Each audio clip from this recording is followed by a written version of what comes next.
All right. So today I'm going to talk about what is depression.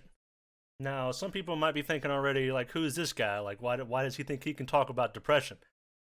So, before I go into the actual talk, I'm going to talk a little bit about myself so people can get an understanding of who I am. Uh, I've had depression for 18 years. Now, to give you an idea of how long that actually is for me, I'm 25 years old. So, I've had it for a very long time. Uh, and the keyword there is had. I recently broke out of it, and I know I just made it sound easy, but depression isn't easy. And I know the general thought about depression nowadays is that it is easy. You can just snap out of it.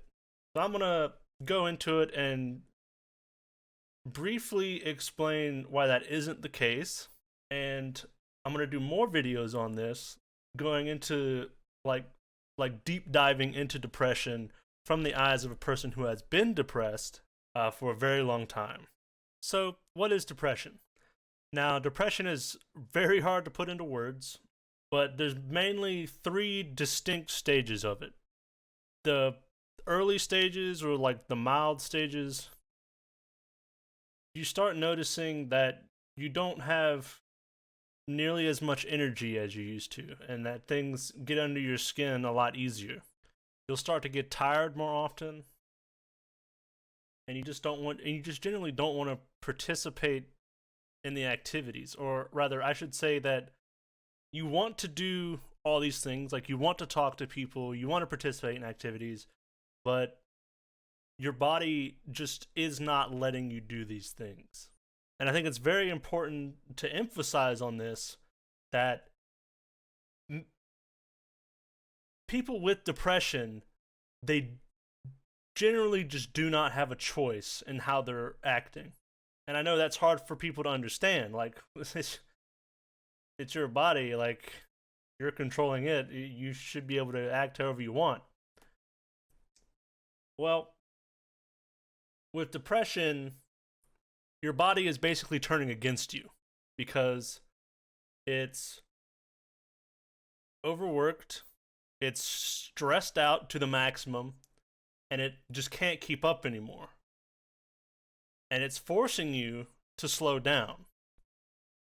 And some people will think, like, well, so you just have a day or two off and you just get right back into it. Your body has a chance to rest, you can just go right back into it.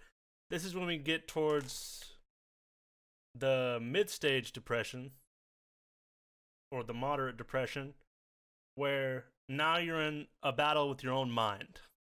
It has internalized all the bad things that have happened to you, and it's forcing you to relive them over and over and over. And that just having to reprocess that every day, having to constantly focus on that every day, that permanently keeps your energy at practically zero. And this is the stage where you start just outright not paying attention to your own well-being. And when I say that, I mean you start not taking showers. You don't trim your fingernails. Your personal hygiene literally just takes the plunge. You start living in a trash pile because you understand that why would I clean it up when I'm just going to put more there later. And so this is when depression gets really hard. This is the part where most people get stuck for a very long time. As I said, I had it for literally 18 years. So when you're constantly struggling against your own mind every single day, you start understanding how hard it is to have depression. And now that you've gotten to this point, you start to realize more things that are happening to you. Like, it starts to feel like you have this ever pressing weight on your mind that is just permanently there. It's hard to focus on anything, with like actually keep your eyes in focus. You almost can't concentrate. It just gets progressively harder to do any sort of trivial task. And what do I mean by trivial task? Get out of bed, take a shower, clean anything, literally anything. The only thing that keeps a lot of people moving is the fact that they would die otherwise. And this is a lead up to when we get to the severe stages of depression, where even that isn't a motivator anymore. I'm going to go ahead and apologize ahead of time, as this next part's going to be grave, because it is grave.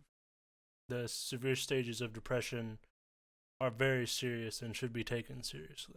So, moving into the severe stages of depression, your body just has lost any semblance of being able to cope with what's happening. You don't get out of bed. You literally have zero energy. You don't even want to get out of bed anymore. Your mind has almost completely won the battle against you, and is now forcing you to not do anything. And to understand the gravity of what I'm saying is that when people ultimately decide to check out during this stage, it is not because of their own will. They get wrapped up in their mind telling them that no one cares, no one loves them, they can't do anything right, they don't belong here anymore, or did they even in the first place? And the world would be better off if I didn't exist. And this is the point where it is almost impossible to return. This is the point where it will take a lot of therapy, medicine, and just extreme personal will to get past this stage and come back. So when you get to this stage, you have two extremes rolling through your mind one of two extremes rolling through your mind at this time. And that's either extreme apathy or extreme anxiety. Now, extreme apathy, that's what's making the person not get out of bed at all, not wanting to do anything at all. They just have lost all motivation. And extreme anxiety is they are constantly stressing out and worrying about everything, even the most minor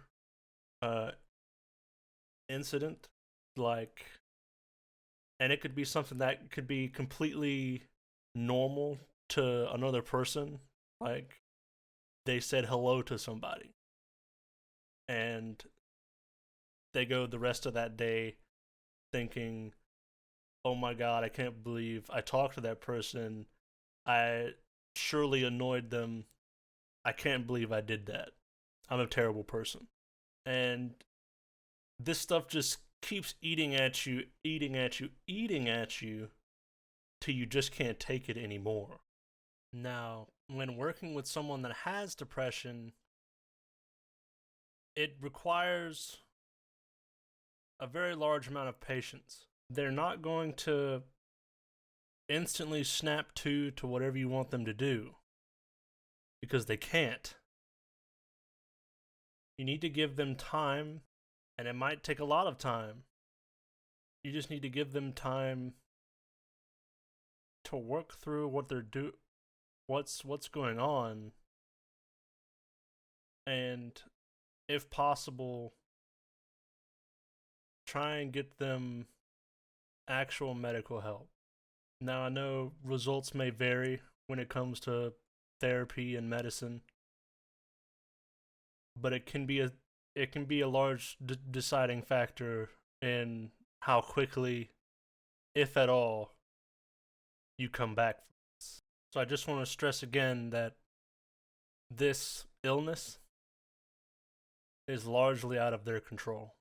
They themselves are trapped in a battle where the winner or loser is undecided. And for the people that don't have depression that are watching this video, I strongly encourage you to help these people that do have depression, because it is hard. It is hard. I don't know where I'd be today if I didn't have the support that I had. And for those that have depression, I want you to know that even though I don't know who you are, I don't know where you're from, I don't know the color of your skin, the language that you speak, that doesn't matter to me. I don't care. I love you. I care about you. And I hope you'll stick around, because I'm going to go in depth on how I handled my depression in the hopes that it'll help you handle yours. I hope that I can be the rising tide that lifts all ships and helps many of you, if not all of you, get out of your depression. So I thank y'all for watching. As I just said, I'll be doing more videos on this. The next one will probably be about how I handled it, how just how did I make it through 18 years of depression. And once again, I love you guys, and thanks for watching.